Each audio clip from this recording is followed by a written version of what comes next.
sa pag-uukit sa bawat alon ng kanilang pagkakakilanlan at dedikasyon sa sining ng pangingisda. Araw-araw sa makumpling pangpang ng kaganguhan, mga mangingisda mo'y masisilayan.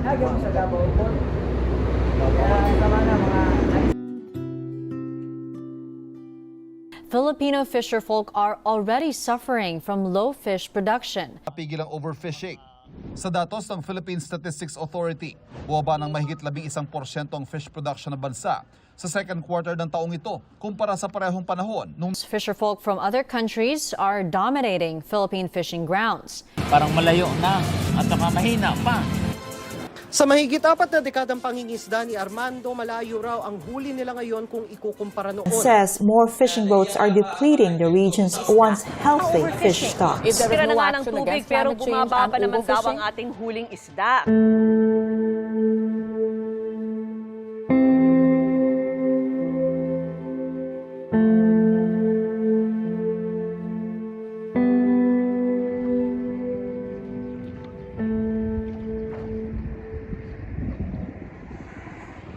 Magandang araw sa inyong lahat. Nandito po tayo ngayon sa Panabo City Seawall kung saan ating aalamin kung ano ang mga naging rason, epekto at solusyon ng overfishing at pagbaba ng fish stocks.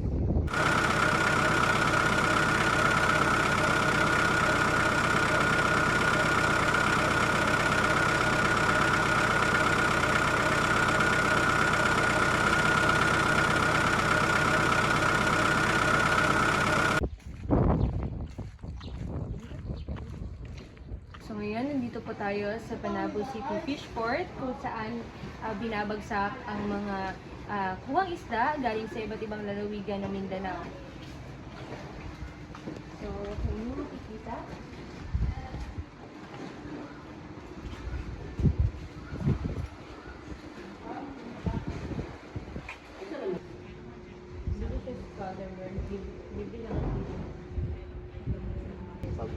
gamay mo lang. Basta lagi na tayo nasisong dagal na po'y tayo nga. Gamay ako siya. Pero yan abot ba sa point yang nga kanang bisan like example normal lang nga pagpanguha sa isda ba? Nga kanang gamay lang jud ang isda nga ma-provide sa inyong mga suppliers diri or bulto-bulto jud ang mga bot diri ninyo nga isda. Naayod gyapon. Pero napoy time jud nga kasagaran bagyo. Bagyo. Pag bagyo nga kuan, gamay jud isda. Sagaran mabutan na nalang ka truck. May kadua ka truck, di ka nagapon na dito ang uban na ang lusot diri ang mga isda, mga frozen na po, mga stock na sa kuwan. Muna itaga na siya, magbagyo gid siya kay wala na gid siya, may medyo makapanagan na itong mga bata, panagan. Isang bang mga dagko nga panagatan, anay ka, balik na sila. Uli na sila kay mga bagyo.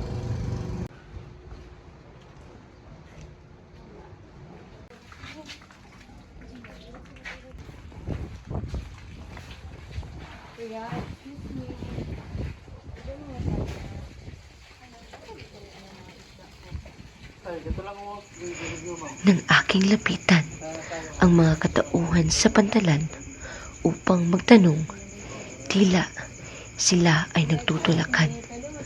Buti na lang at nag-usang lumapit si Kuya James Agnesco, 36 na taong gulang. mga tanan lang may asa ka lang, ahal niyo ginakuha inyong mga isda po. May isda lang, asa yun ako ha? Oo. Dila na mo, mga kids lang. Sa panaw. Anang kids dia panaw. Na, manay mga balay-balay bitaw. Ya sa kagmay mo sa dam, minyan ni siya. Ibuhi siya ba ang gagawin ito nito gitagan nito sigang punong ba? Okay. India. Ako naman balay dito. Somewhere Dito isa gipadako. okay. Wala na kayo makuha nga fish diri nga kanang natural nga gikan sa dagat ya or Maliban naa. sa kuandam kana mga naibangka mo abot, mga para ng mga bulinaw, tamban, ano ba? Na mga tamban, bulinaw, na din dunggo mga pangbot, Mga gagmay nga isda lang. Maliban na. Pero og kana mga dinagko na nga isda Dinagko nga lisip. isda, murag wala dam, ginsa lagi kan dam. Wala diri Oo, Wala diri sa. wala dam. Unsa kaya mga ano ka? Tracking niya po siya. Tracking niya po sa pingon diri sa Panabo. Salamat.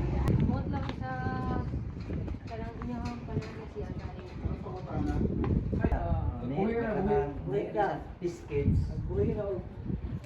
Need siya sa fish kids. Sa ibuhi ang bangos. Ay, ang inyong ginagawa diri kay Mer nag-culture mo ang mga isda. Padakpan, lakaon, pakanon, and then arbison. So 5 ka bulan harvest siya. Ano nag-culture naman ako eh? Support sa kuan sa Mga katuwang kuan support ka sa market. Kailangan mo ginagawa isda. So, hinay nagidaya ka ng pinaprodukto na sa dagat. Ihap lang ba? season food ang dagat sa pagpangisda. So, Makuha sa sulod. Say wala. Ubit sa panahon. Kung sa'yo kadalasan nga isda nga makuha nila diri? Malapati no? Basta makuha nila. Tamban, malapati, matambaka. Isa sa mga dahilan kung bakit bumaba ang populasyon ng ating mga isda ay dahil sa rumi na inyo nakikita dito sa ating karagatan na kung saan nanggagaling sa iba't ibang mga lugar. Ito ay nagiging sanhi ng hindi paglaki ng mga isda at ang sa kasamaan pa'y namamatay.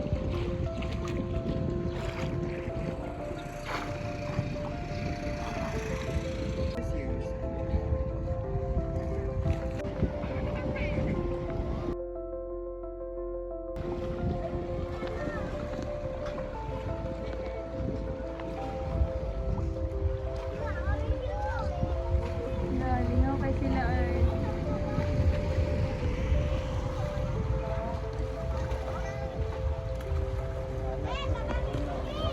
Kinana nga kalipay kanang typical nga nanaw malingaw na ta.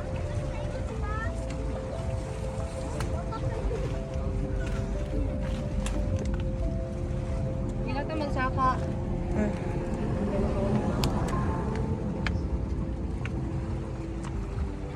Tingnan ko sa baba.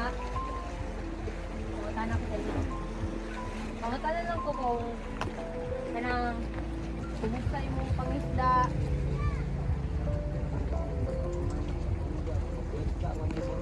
ayaw panahon,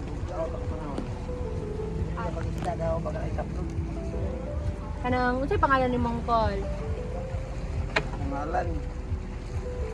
Ramas, Sabador. Pila nakakatuig nagapangisda? Bata, mangkong, ikan mo kung samis, ako kaning tagadian. Sa Pagadian palang daan nagapangisda na ka.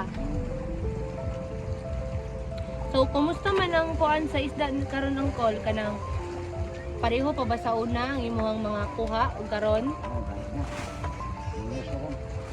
So may mga rason nganong nihina ang isda. Tambal ng packing, dul nga daot ng isda, danagan. Ayo, ano ba?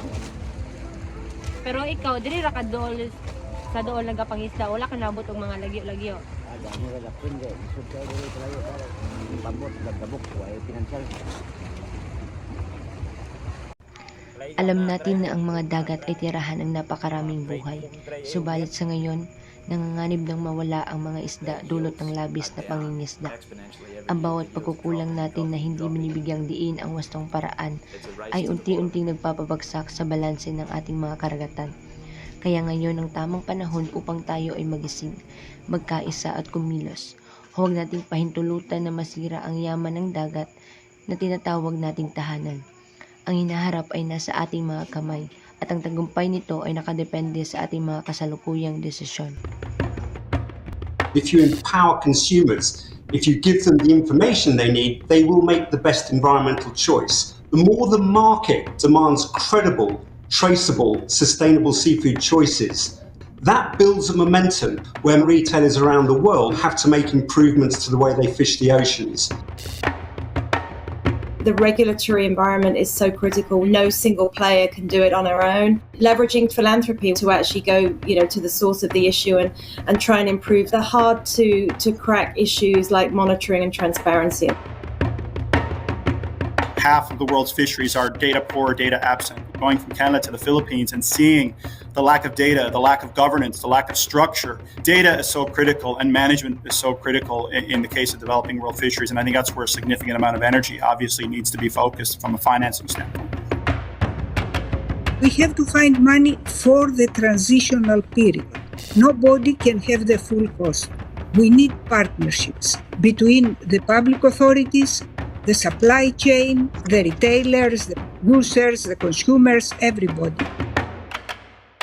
Sustainable fisheries management costs money. You need science, you need data, you need sophisticated stock assessments. But I think the cost of inaction is far, far greater.